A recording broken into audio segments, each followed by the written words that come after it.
জয় হিন্দ বন্ধুসকল, welcome back to my YouTube channel army চাহ। বন্ধুসকল, যিসকল ছোৱালীয়ে প্ৰচুৰ পৰিমাণে কষ্ট কৰি আছে এইবাৰ আসাম পুলিচৰ AVOB যিটো ৰিচেণ্ট ৰিক্ৰুটমেণ্টৰ এডমিট আহিব, গতিকে সেইসকল ছোৱালীয়ে কিছুমান ছোৱালী নাজানে, সকলোৱে বাৰু জানে। যিসকল নাজানে সেইসকলৰ বাবে ভিডিঅ'টো মই বনাইছোঁ।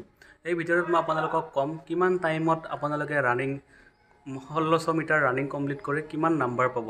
গতিকে ভিডিঅ'টো আপোনালোকে শেষলৈকে অৱশ্যই চাব। অৱশ্যে ভিডিঅ'টো শ্বৰ্ট ভিডিঅ', গতিকে অৱশ্যে একো নাই, ভিডিঅ'টো চাই থাকিব। ছোৱালীসকলৰ বন্ধুসকল এক্সিলেণ্ট নাম্বাৰ হৈছে, বন্ধুসকল এক্সিলেণ্ট টাইমিং হৈছে 5 মিনিট 30 ছেকেণ্ড। যিসকল ছোৱালীয়ে 5 মিনিট 30 ছেকেণ্ডত মাৰিব পাৰে সেইসকল ছোৱালীয়ে 20ৰ ভিতৰত 20 নম্বৰ পাব। অৱশ্যে 5 মিনিট 30 ছেকেণ্ডত মাৰিব পৰা এজনী ছোৱালী আছে। যদি এই ছোৱালীজনীক আপোনালোকে চাব বিচাৰে তেতিয়াহ'লে মই আপোনালোকক কমেণ্ট কৰিব, ভিডিঅ'ৰ দ্বাৰাই দেখুৱাই দিম আমাৰ ফিল্ডৰ।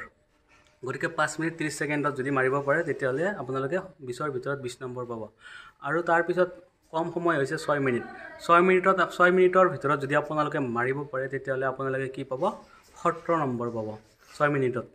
মানে অলপ মাৰ্কছটো মানে পইণ্ট মাৰ্কছটো অলপ আপ বেছি হ'ব। যদি 6 মিনিট কাৰেক্ট 6 মিনিট সোমায় তেতিয়াহ'লে আপোনালোকে 17 নম্বৰ পাব।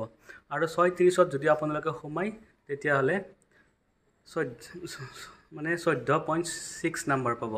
মানে 6:30ত যদি আপোনালোকে সোমাব পাৰে। আৰু আপোনালোকে নেক্সট আছে 7 নম্বৰ। 7 নম্বৰত মানে 7 মিনিটত যদি সোমাব পাৰে তেতিয়াহ'লে আপোনালোকে কিমান নম্বৰ পাব? 12.8 নম্বৰ পাব। আৰু 6:30 মানে 7 মিনিট 30 ছেকেণ্ডত যদি আপোনালোকে 1600 মিটাৰ টাইমিঙত সোমাব পাৰে তেতিয়াহ'লে আপোনালোকে 10.8 নম্বৰ পাব। আৰু 8 মিনিটত যদি আপোনালোকে সোমাব পাৰে, কাৰেক্ট 8 মিনিটত, তেতিয়াহ'লে আপোনালোকে মানে 10 নম্বৰ পাব। আৰু এইখিনিয়ে মানে টাইমিং। ইয়াৰ মানে ছেকেণ্ডটো যদি আপোনালোকে হিচাপ কৰে, মানে কি ধৰক 8 মানে 7 3 7 4 ছেকেণ্ড এনেকুৱাকৈ, তেতিয়াহ'লে পইণ্ট আপ ডাউন হ'ব। মেইনলি মই আপোনালোকক এইটোৱে দেখুৱাইছোঁ যে কিমান নম্বৰত, কিমান টাইমিঙত কিমান নম্বৰ পাব। গতিকে ভিডিঅ'টো এই পৰ্যন্তই আছিল।